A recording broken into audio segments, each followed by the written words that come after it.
going on at this 600-square-foot building in Denver, PA. After all, this Pepperidge Farm manufacturing plant is responsible for producing a lot of Goldfish crackers.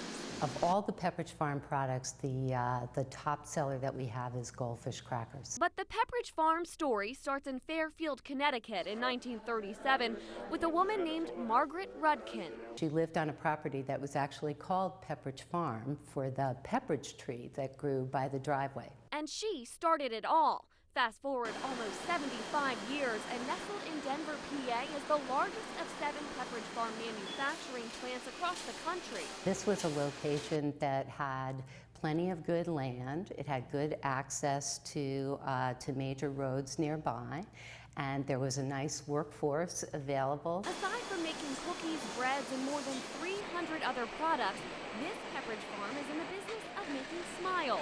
About 200 million each day, to be exact. If you lined them all up head to tail, that would stretch from coast to coast. A lot of smiles, yeah. It all starts right here, where ingredients are measured. Salt, yeast, sugar, and then the spice blend. Then they get combined with the cheese that gives Goldfish crackers that famous cheddar taste. But don't worry, they're not revealing this secret recipe anytime soon. Salt, sugar, and yeast. That's all I can say. 1,500 pounds of dough makes one batch of crackers. And after about 5 hours of fermentation, this orange-looking Play-Doh is ready to move on. It's coming down through that chute. It's going to go down through a series of rollers. Layering, more rolling, and finally, things start to shape up.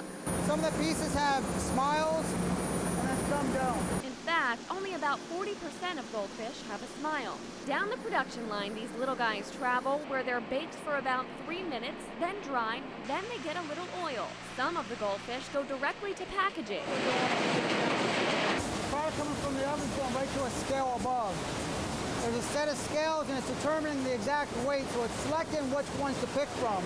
And it drops into a funnel, and then it fills the bags. Others will be mixed in with purple, red, green, and orange to create Goldfish colors. So this is where you get your colored Goldfish. More than likely, if there are Goldfish in your pantry, they came from right here. Of course, everyone knows kids love, but it's amazing how many Goldfish crackers we sell to adults as well. So really, everyone...